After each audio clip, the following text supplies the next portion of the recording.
Bismillahirrahmanirrahim. Assalamualaikum warahmatullahi wabarakatuh.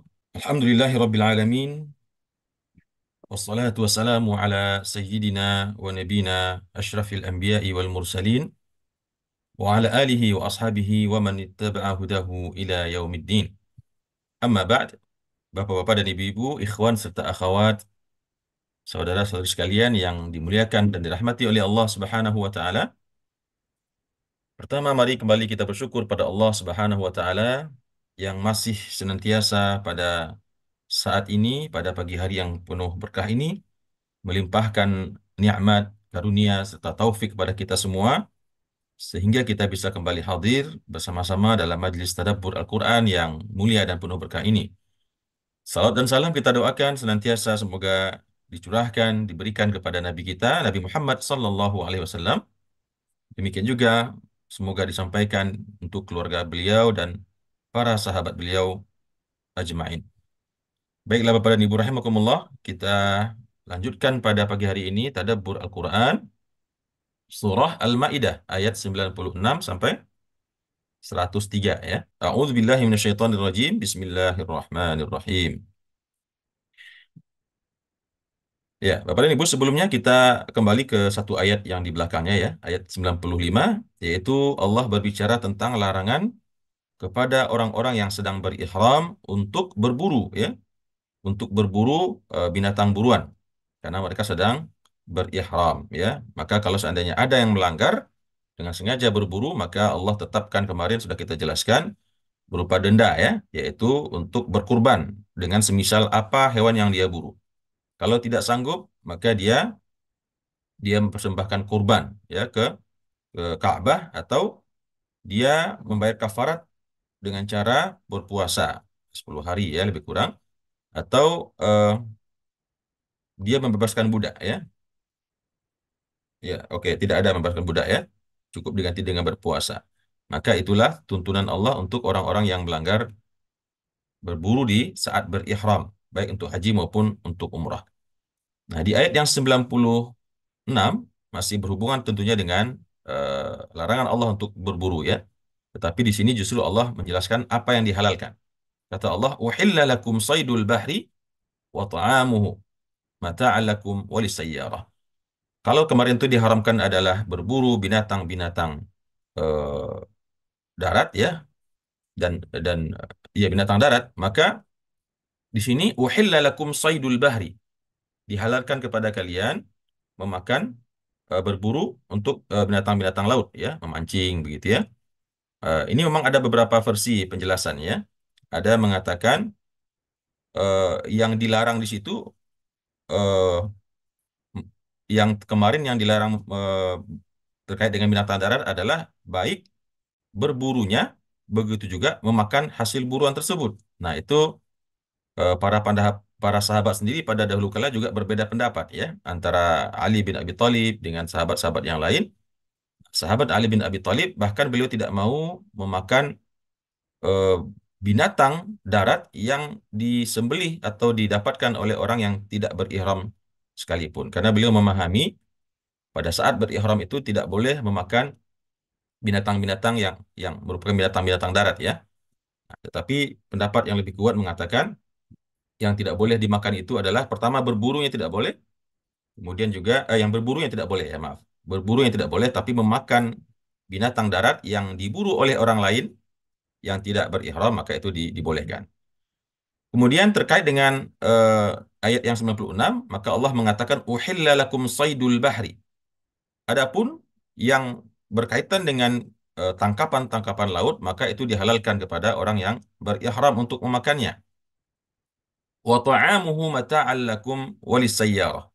Dan demikian juga dihalalkan kepada orang-orang yang berihram, ya, tentunya ini juga kepada orang yang tidak berihram ya, yaitu ta'amuhu. Ta'amuhu di sini dalam kitab tafsir kita baca itu segala sesuatu yang dilemparkan oleh laut ke darat berupa makanan-makanan. Ya, mungkin ikan yang telah mati sekalipun, ya itu boleh dimakan selama dia belum menjadi bangkai yang membusuk. Maka dalam sebuah hadis dikatakan eh, air laut itu suci dan dia mensucikan, dan bangkainya halal untuk dimakan ya. Jadi kalau ikan kan kita beli nggak hidup ya. Kita beli ikan di pasar, ada yang hidup, menggelepar-gelepar, ada yang sudah mati, terbujur kaku. Ya, dan dia tidak dihukum sebagai mayit. Berbeda dengan binatang-binatang sembelihan lain. Ya, kalau kambing sudah mati, terbujur kaku, tidak bisa kita makan. Tapi kalau ikan ya, ikan tongkol, ikan tenggiri, di pasar sudah mati semua ikannya. Nah, karena dia sudah jadi bangkai, tapi tetap halal untuk dimakan. Maka ta'amuhu di sini diartikan sebagai yaitu bi- hewan-hewan apa namanya makhluk-makhluk yang dilempar oleh laut ke daratan yang juga halal untuk dimakan meskipun sudah menjadi bangkai ya. Mata'al lakum walis sayyarah. Yang demikian itu menjadi kesenangan bagi kalian ya. Kesenangan bagi kalian dan juga untuk orang-orang yang berkendaraan, orang-orang yang pergi bersafar. Jadi ikan itu untuk dinikmati oleh orang-orang yang berihram, orang-orang yang berdiam untuk berihram di Makkah. Demikian juga dia dinikmati oleh orang-orang yang melakukan perjalanan, wali sayyarah, orang yang melakukan safar, ya, karena dia bisa dijadikan ikan asin, jadikan ikan bandeng asin, sehingga dia bisa dibawa kemana-mana, ya, ikan tersebut dan dia tidak tidak basi, ya, karena sudah dikeringkan, diasini dan sebagainya. Wa hurrima 'alaikum saydul barri ma dumtum huruma dan diharamkan kepada kalian binatang-binatang buruan darat madumtum huruma selama kalian sedang berihram ya. Nah, di sini yang kita jelaskan lagi yang pendapat yang lebih kuat mengatakan yang diharamkan itu adalah memakan berburunya dan memakan hasil buruannya. Jadi perbuatan berburunya dilarang dan hasil buruannya itu juga tidak boleh dimakan. Kalau seandainya hasil buruan itu didapatkan oleh orang yang berihram tadi. Akan tetapi kalau seandainya yang berburu itulah orang yang tidak berihram, ya, orang yang halil, maka dia boleh dimakan. Ya, jadi jangan sampai nanti begitu kita pergi haji atau umroh, wah saya memahami dalam Al-Quran nggak boleh makan daging, ya, nggak boleh makan daging onta, daging sapi, karena itu binatang darat. Selama berihram nggak boleh. Nah, ini yang harus kita jelaskan bahwasanya yang dimaksud di situ adalah yang pertama yang dilarang adalah berburunya itu sendiri, yang kedua adalah memakan hasil buruannya. Adapun kalau seandainya binatang darat itu adalah binatang hasil buruan orang yang bukan berihram, maka tentu dia boleh dimakan. Makanya kita tidak heran kita kemarin Ustadz Hafiz umroh makan daging Ustadz ya. Ya, makan daging, makan ayam, ya, makan binatang-binatang darat yang biasa kita makan karena memang itu pasti bukan hasil buruan ya orang yang berihram. Wattaqullah dan bertakwalah kalian kepada Allah alladzi ilaihi tuhsyarun yang kepadanya kalian nanti akan dikumpulkan, akan dibangkitkan dan dikumpulkan dan digiring untuk ya melewati atau melalui mahkamah pengadilan Allah Subhanahu wa taala.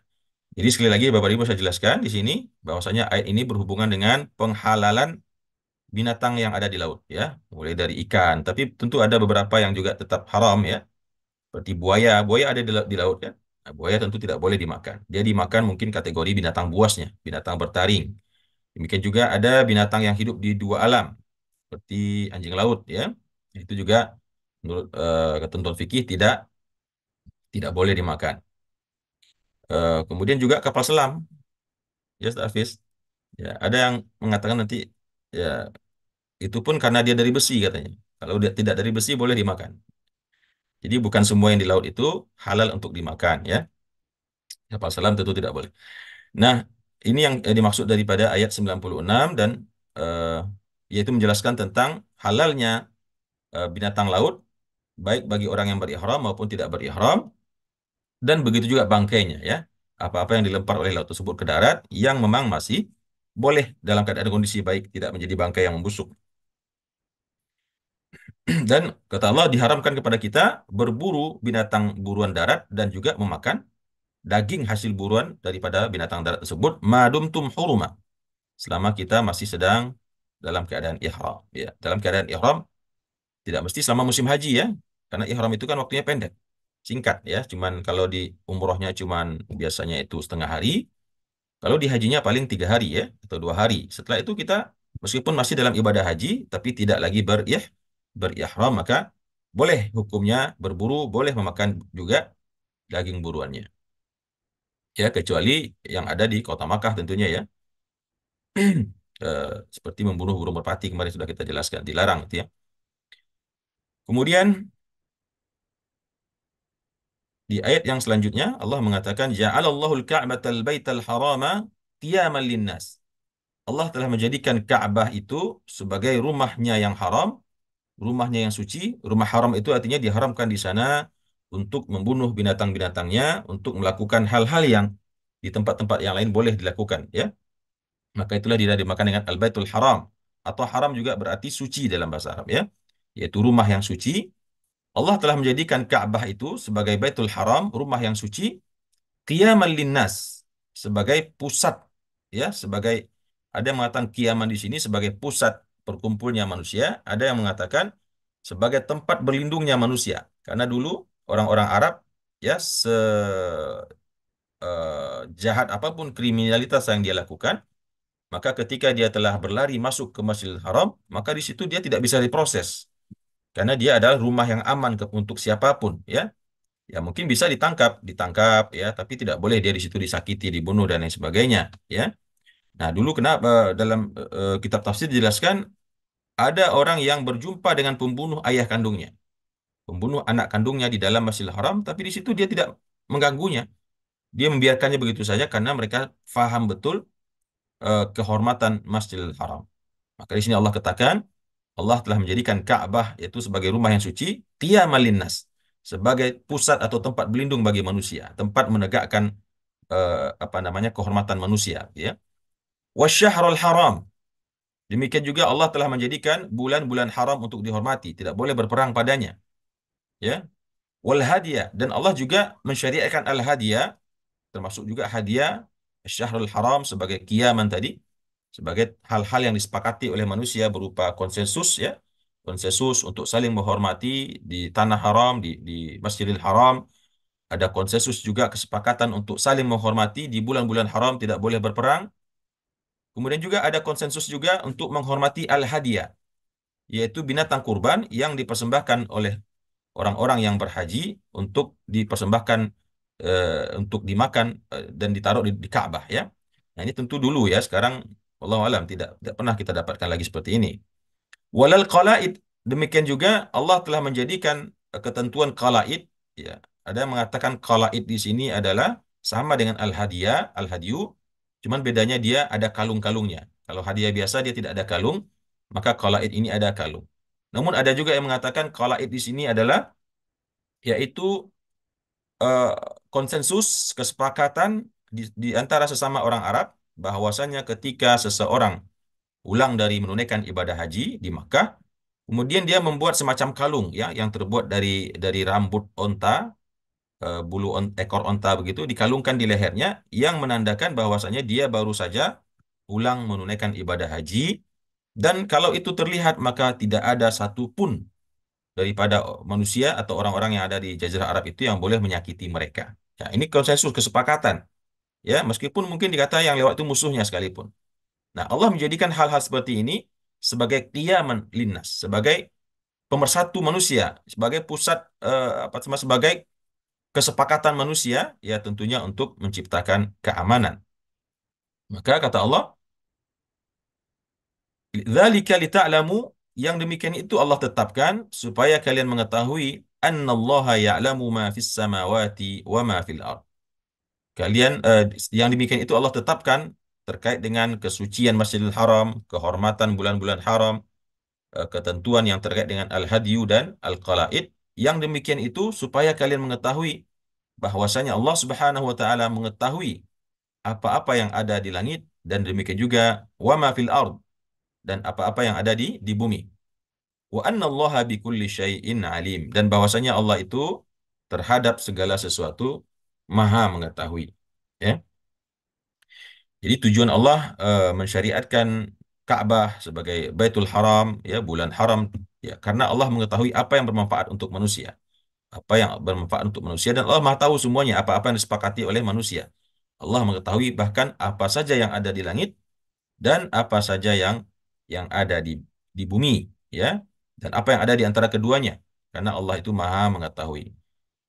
Kemudian ya'lamu annallaha syadidul iqab wa annallaha ghafurur rahim. Ketahuilah wahai semua manusia, ya, semua orang yang diciptakan oleh Allah di atas bumi ini, ya, terutama orang-orang beriman. Ya'lamu annallaha syadidul iqab. Ketahuilah bahwasanya Allah itu sangat dahsyat, sangat berat iqabnya, siksaannya.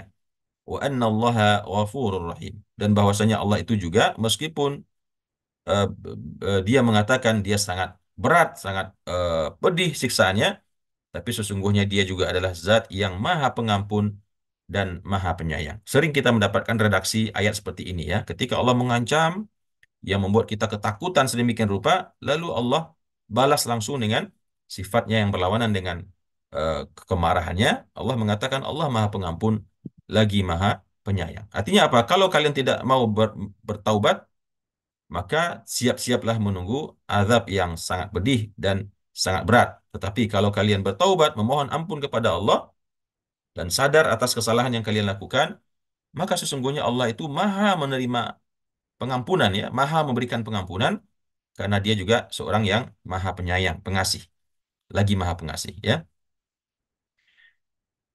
Kemudian di ayat yang selanjutnya Allah mengatakan ma'alar rasuli illal balau.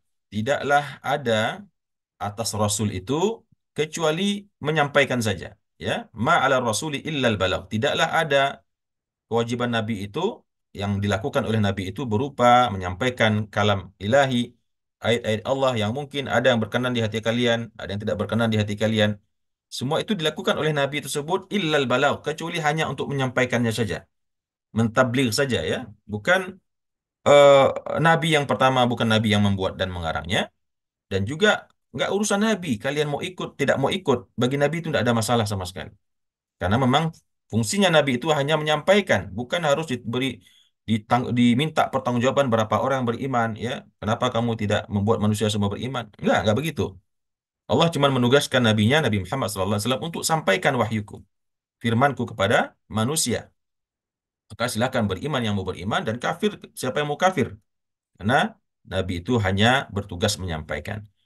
Wallahu ya'lamu ma tubduna wa ma taktumun. Dan Allah itu mengetahui ya, ma tubdun, apa yang kalian sembunyikan dalam lubuk hati kalian yang paling dalam sekalipun, ya, yang kalian nampakkan, maaf. Allah mengetahui apa yang kalian tampakkan, yang kalian tunjukkan melalui zahir, melalui fisik kalian, melalui gestur kalian, wa ma taktumun, dan apa juga yang kalian sembunyikan di dalam lubuk hati kalian. Jadi Allah mengetahui semuanya. Allah mengetahui kemunafikan orang yang munafik, kekufuran orang yang kafir, kemusyrikan orang yang musyrik. Semuanya Allah ketahui. Bahkan juga semua yang kita berpura-pura, kita bersandiwara, kita menipu orang, kita mengelabui orang, semuanya Allah mengetahuinya. Karena dia mengetahui apa saja yang nampak dan apa saja yang disembunyikan. Ya, bahkan ketika kita baru terbetik niat sedikit saja, itu Allah sudah langsung mengetahuinya ya. Bahkan sebelum berniat pun Allah mengetahuinya. Allah tahu pada hari tanggal itu kita berniat untuk berniat sesuatu A, B, C, D. Ya, dengan ilmu Allah, maka Allah telah tahu sebelumnya bahkan. Qul la yastawil khabithu wat tayyib. Katakanlah wahai Muhammad, la yastawil khabithu wat tayyib. Tidaklah sama dalam pandangan Allah yang buruk, yang keji, yang hina dengan yang baik, yang mulia, ya. Nah, ini tentu sifatnya umum, apa saja. Tidaklah sama antara seorang yang kafir, fasik, zalim, fajir dengan orang yang mukmin, soleh, taqi. Tidak sama sama sekali. Tidaklah sama orang yang akhlaknya buruk dengan orang yang akhlaknya mulia. Tidak sama orang yang berilmu dengan orang yang tidak berilmu dengan orang yang berilmu. Tidak sama orang yang menahan dirinya daripada hawa nafsu, mencegah dirinya daripada perbuatan yang mungkar, mengendalikan hawa nafsunya untuk tidak mengejar dunia secara berlebihan dengan orang-orang yang sebaliknya ya, memperturutkan hawa nafsunya untuk mengejar dunia. Maka kata Allah, la yastawil khabithu wat tayyib. Walau a'jabaka kathratul khabith. Meskipun pada dasarnya, pada kenyataannya, sekalipun a'jabaka kathratul khabith. Yang banyak itu terjadi adalah menarik hatimu kebanyakan yang buruk-buruk. Nah, itu sifat manusia ya. Eh, Fenomena dan fakta yang ada dalam kehidupan kita. Kita cenderung melihat takjub, melihat yang buruk-buruk. Buruk di sini tentu maksudnya bukan soal rupa, bukan soal sesuatu benda yang buruk. Ya, kalau itu pasti, kalau pepatah di kampung saya mengatakan condong condong mata kepada yang indah. Itu Hafiz ya. Dan condong selera kepada yang enak. Nah, itu terjemahannya begitu. Itu manusiawi. ya, ada barang yang bagus, yang tidak bagus, pasti kita akan melihat barang yang bagus. Tapi yang maksud di sini adalah yang sering membuat manusia terperdaya dan lebih memilih takjub kepada yang buruk itu yang berhubungan dengan fitnah dunia. Mereka cenderung melihat, oh ternyata si Anu yang lebih hebat, yang kaya raya, yang rumahnya gedung, ya, mobilnya apa namanya, mobil mewah dan segala macam. Padahal mereka tidak tahu hakikatnya sesungguhnya. Yang mereka lihat, yang indah itu adalah menyogok, ya, karena bisa mendapatkan keuntungan yang banyak, melakukan riswah atau mungkin bertransaksi dengan riba, mendapatkan keuntungan berlipat ganda. Nah, itu yang sering membuat manusia takjub. Padahal itu kata Allah, itu dah al-khabith, perkara-perkara yang buruk dan hina. Namun itu yang banyak dipilih oleh manusia. Fattakullah, maka bertakwalah kalian kepada Allah, ya ulil albab, wahai orang-orang yang memiliki akal pikiran, yang memiliki wawasan dan ilmu pengetahuan, la'allakum tuflihun. Mudah-mudahan kalian menjadi orang yang beruntung. Ya, beruntung di sini bukan berarti menang lotre maksudnya, ya. Bukan berarti menang undian. Beruntung di sini adalah orang yang nanti diselamatkan oleh Allah di akhirat.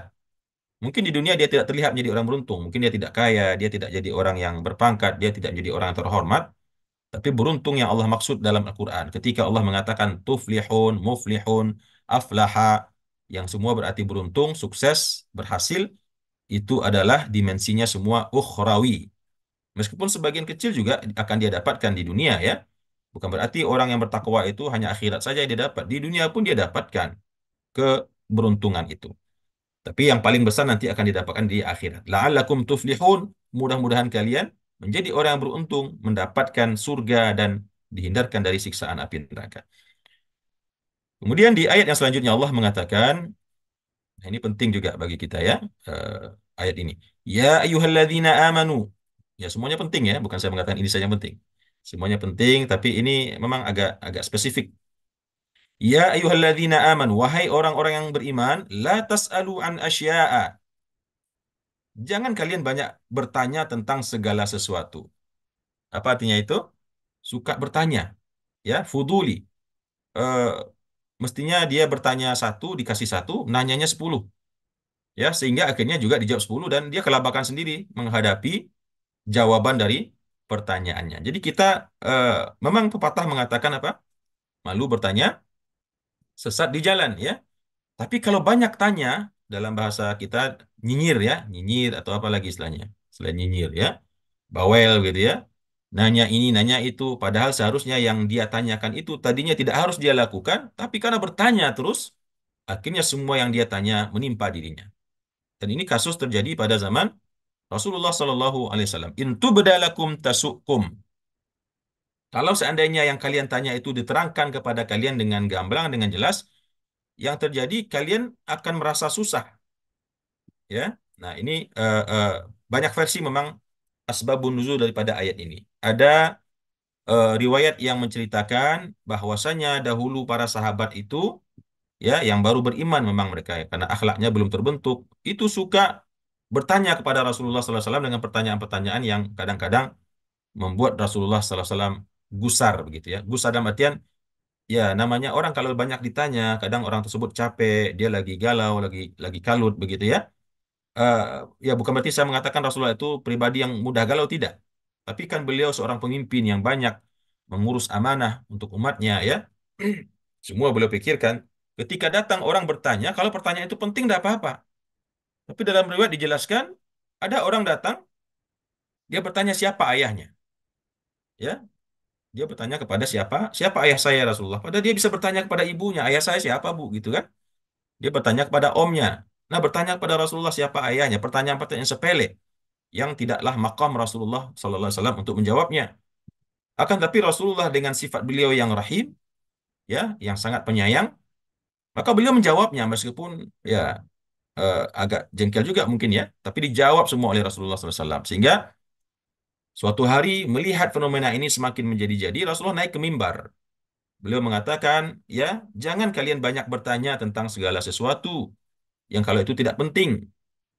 Nah, lalu yang terjadi ketika beliau habis selesai saja berkata begitu, ada sahabat yang nyeletuk, ya, mengangkat tangan. Ya Rasulullah, saya mau bertanya boleh nggak? Apa kata Rasulullah? Siapa ayah saya? Jadi dia ini adalah anak Abdullah ibnu Hudzafah ya. Hudzafah ini kalau tidak salah saudara gembong gembong kafir yang ketika dikasih tahu justru hatinya menjadi kecil apa menjadi kecewa ya. Oh, ayah saya ternyata bukan orang baik. Ayah saya ternyata orang bejat ya. Nah, coba kalau tadi dia tidak nanya, orang tidak tahu dan dia juga tidak akan merasa berkecil hati ya. Maka mendengar itu berita itu sampai kepada ibunya di rumah. Ya, dalam riwayat dijelaskan itu anak Abdullah bin Hudzafah itu dimarahi habis-habisan oleh ibunya ya. Karena menanyakan siapa ayahnya yang ibunya bahkan mendengar nama ayahnya pun tidak mau gitu ya. Kata ibunya, kalau dulu boleh saya memilih untuk menikah eh, daripada nikah dengan ayahmu, saya mungkin rela dinikahi dengan budak hitam sekalipun gitu ya. Karena memang mungkin dari situ difahami ibunya ini hijrah ke Madinah, sedangkan ayahnya karena masih kafir tidak ikut hijrah ke Madinah dan akhirnya menjadi musuh agama.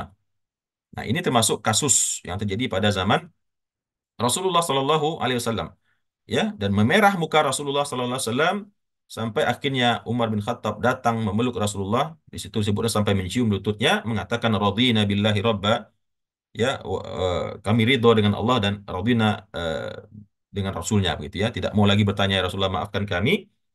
Lalu Rasulullah sampai mengatakan begini, demi Allah, tidaklah aku pernah melihat hari ini pemandangan dinampakkan kepadaku di dinding Masjid Nabawi ini. Di situ Allah lihatkan kepadaku siapa yang tempatnya di surga dan siapa yang tempatnya di neraka. Saking Rasulullah kecewa, jengkel dan marahnya melihat perangai para sahabat yang terlalu banyak bertanya ya, sampai Rasulullah mengatakan, "Saya telah melihat siapa di antara kalian yang masuk surga, siapa yang masuk neraka." Karena kalian begitu ngeyelnya ya, sudah dilarang malah justru bertanya. Bertanyanya juga tidak berkualitas ya, siapa ayah saya. Maka dalam riwayat itu disebutkan tidaklah terdapat satu pun sahabat yang hadir dalam majlis itu kecuali sedang sibuk menyeka mukanya dengan apa namanya burdahnya atau dengan selendangnya karena bergetar dan ketakutannya mereka mendengar atau melihat Rasulullah SAW marah dan menyebabkan beliau marah dan kecewa seperti itu dan saking takut kalau seandainya yang dilihat oleh Rasulullah di neraka itu adalah diri-diri mereka ya. Nah, ini di antara asbabun nuzul dilarangnya orang-orang untuk bertanya tentang sesuatu yang tidak mesti ditanyakan. Kemudian juga ada riwayat yang bercerita tentang ayat ini turun kepada seorang sahabat yang nyeletuk ya ketika Rasulullah SAW mengumpulin para sahabat menyampaikan telah diwajibkan kepada kalian untuk menunaikan ibadah haji. Lalu ada yang nyeletuk, ya Rasulullah, itu haji itu tiap tahun apa gimana ya Rasulullah? Ya, nah ini termasuk yang menjengkelkan Rasulullah SAW. Banyak bertanya yang sesuatu yang kalau seandainya dijelaskan dikatakan iya, maka pasti akan jadi wajib. Ya, ya meskipun mungkin menurut kita ya kan wajar Ustaz ya. Jangan-jangan tiap tahun. Kalau nggak nanya nanti salah lagi gitu ya. Ya, tapi tentu konteksnya kita lihat lah ya. Kita lihat ini Rasul gitu ya. Nanti beliau akan tuntun semuanya. Kalau tiap tahun akan dibilang tiap tahun. Ikuti saja sami'na wa ata'na. Ya, dan belum turun wahyu-wahyu yang lebih detail, nanti akan turun lagi wahyu berikutnya. Sabar kalian semua, begitulah ya. Nah, kata Rasulullah dengan marah beliau mengatakan, kalau seandainya tadi aku katakan iya, maka pasti haji itu akan menjadi wajib tiap tahun, kata Rasulullah. Saking marahnya Rasulullah dengan pedas beliau berkata begitu ya, karena tidak mesti seharusnya bertanya demikian. Nah, ini termasuk dalam asbabun nuzul ayat ini diturunkan orang yang bertanya ketika syariat haji diwajibkan dan dia mengatakan apakah tiap tahun kita haji. Coba kita bayangkan Bapak dan Ibu, kalau Rasulullah bilang iya, tiap tahun kita harus pergi haji. Sekarang jangankan tiap tahun, sekali aja nggak bisa ya. Adapun uang belum tentu bisa pergi haji. Ya, kalau yang daftar hari ini di beberapa provinsi ada yang harus nunggu 25 tahun, ada yang 30 tahun, bahkan ada yang lebih. Terutama di daerah-daerah Sulawesi ya, yang orang-orangnya memang semangatnya luar biasa dan juga mereka sebagian besar Allah berikan kelebihan harta dari pertanian, pertambakan dan segala macam. Di situ untuk berhaji itu sudah ada kabarnya yang lebih dari 30 tahun. Nah, ini harus tiap tahun. Kan nggak mungkin ya. Nah, artinya apa? Jangan kita banyak bertanya. Wa in tas'alu anha hina yunazzalul Qur'an, dan kenapa kalian itu tidak menanyakannya saja nanti ketika diturunkan kepada kalian Al-Quran, ya? Diturunkan kepada kalian Al-Quran yang akan menjawab pertanyaan-pertanyaan kalian tersebut. Jadi tidak usah buru-buru, ditanya semua hari ini, padahal belum sampai waktunya, belum sampai saatnya, ditanya semua, sehingga ini babnya bab adab ya. Nah, ini juga afallahu anha, ya kita tutup dulu ayatnya. Afallahu anha wallahu ghafurun halim. Allah telah maafkan itu. Yang tadinya kalian lakukan, kemarin-kemarin kalian dikit-dikit tanya, maka Allah telah maafkan, tapi mulai hari ini kata Rasulullah jangan lagi diulangi seperti itu ya. Wallahu ghafurun halim. Allah telah maafkan yang perbuatan kalian yang sebelumnya karena Allah itu Maha Pengampun dan Maha Lembut. Halim itu artinya orang yang sangat lemah lembut, yang penyantun, ya, yang sangat baik hatinya. Jadi Bapak dan Ibu, ya, satu lagi kita lanjutkan dulu baru kita sampaikan ulasan tambahan. Qad sa'alaha qaumun min qablikum thumma asbahu biha kafirin. Karena itu yang dulu biasa dilakukan oleh kaum-kaum sebelum kalian. Ya, qad sa'alaha qaumun min qablikum. Sungguh telah menanyakannya pertanyaan-pertanyaan tersebut kaum-kaum sebelum kalian. Lalu ketika pertanyaan itu dijawab, dikabulkan, thumma asbahu biha kafirin.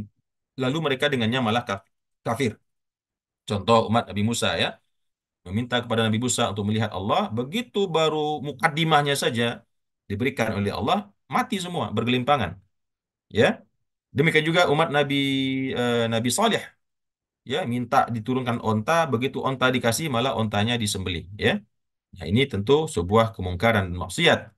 Maka kata janganlah kita banyak bertanya. Nah tentu ini eh, memberikan kepada kita tuntunan, ya bukan berarti kita tidak boleh bertanya. Dalam bab belajar di kelas boleh bertanya ya.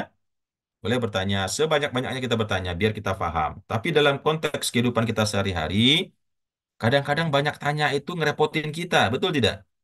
Dalam bekerja, ya, terlalu, apa namanya, terlalu berlebihan. Ini harus begini enggak, Pak? Oh iya, tadi saya lupa tuh, iya ternyata. Padahal tadinya atasannya nggak ingat itu, nggak tahu ya.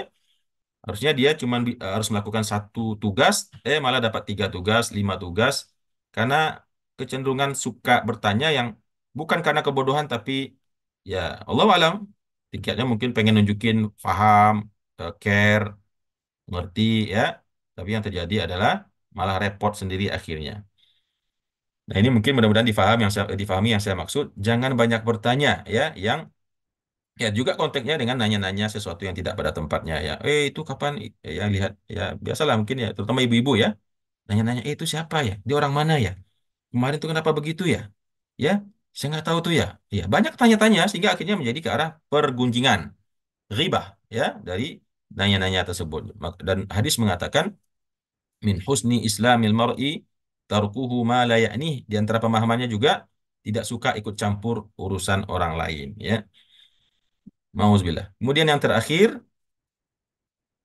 kata Allah, "Ma ja'alallahu min bahiratin wala sa'ibatin wala wasilatin wala ham."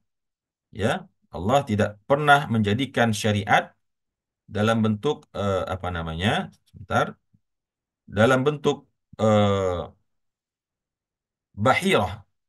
Ma ja'alallahu min bahirah. Allah tidak pernah menjadikan syariat dalam bentuk bahirah. Apa itu bahirah? Mari kita lihat sebentar. Bahirah itu adalah binatang onta betina yang telah beranak 5 kali, ya.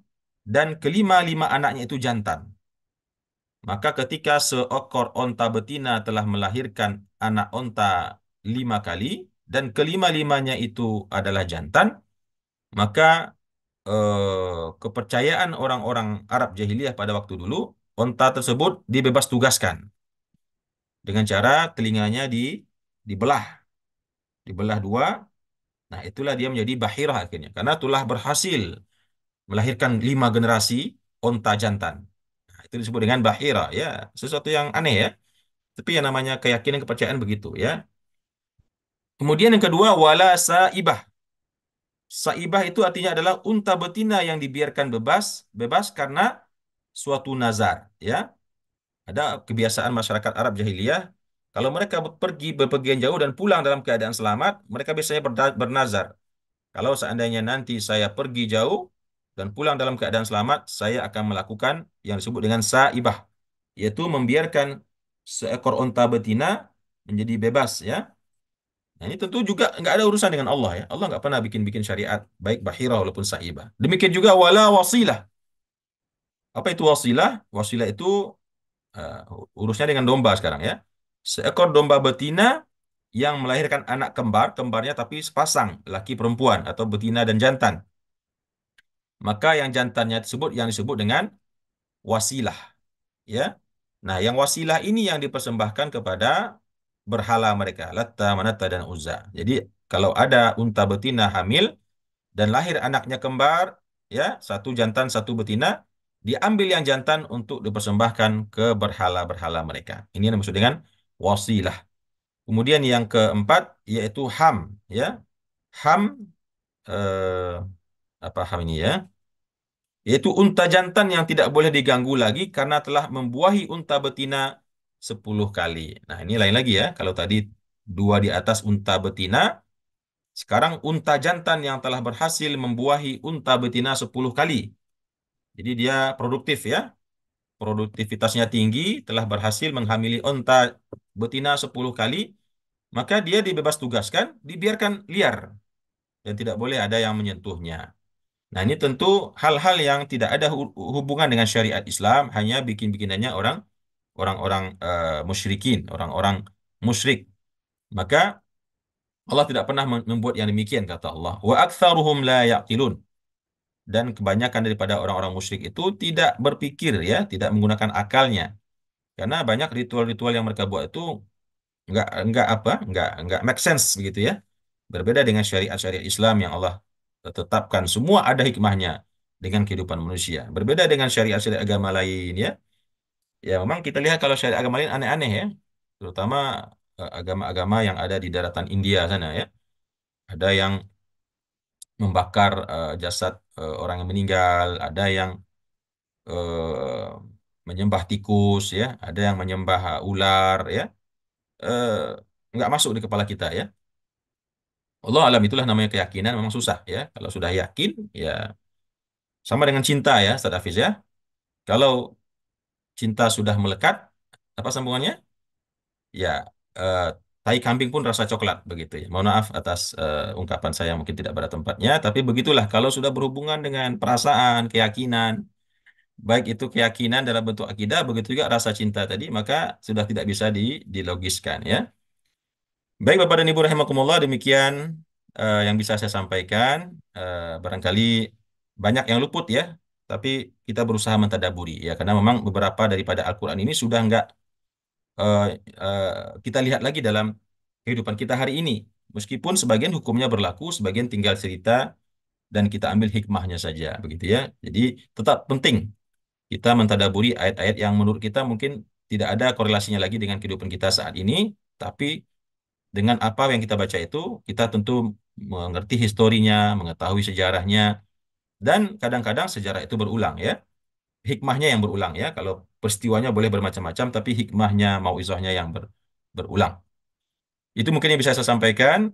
Terima kasih atas perhatian Bapak dan Ibu, dan saya mohon maaf atas kekurangan ilmu, wawasan, dan penyampaian yang saya sampaikan. Barangkali saya ada salah, dengan besar hati dan segala kerendahan hati saya memohon koreksi, memohon apa namanya perbaikan dan atau boleh sanggahan dari Bapak dan Ibu ya, karena kita di sini bukan seperti murid dan guru, tapi kita sesama hamba Allah yang berupaya untuk mentadaburi Al-Quran bersama-sama.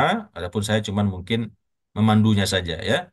Kalau yang namanya tadabur, ketika saya bicara, bisa saja pikiran Bapak Ibu kemana-mana dan artian nyambung kemana-mana dalam konteks tadabur ini sesuai dengan keahliannya, sesuai dengan ilmu latar belakang ilmunya. Nah, ini tentu banyak hal-hal yang luput dari saya pribadi karena saya bukan seorang yang menguasai banyak ilmu ya. Saya cuma belajar agama saja, meski ilmu-ilmu yang lain saya tidak ya kurang belajarnya ya. Maka sudah barang pasti penyampaian saya tidak lengkap, tidak paripurna.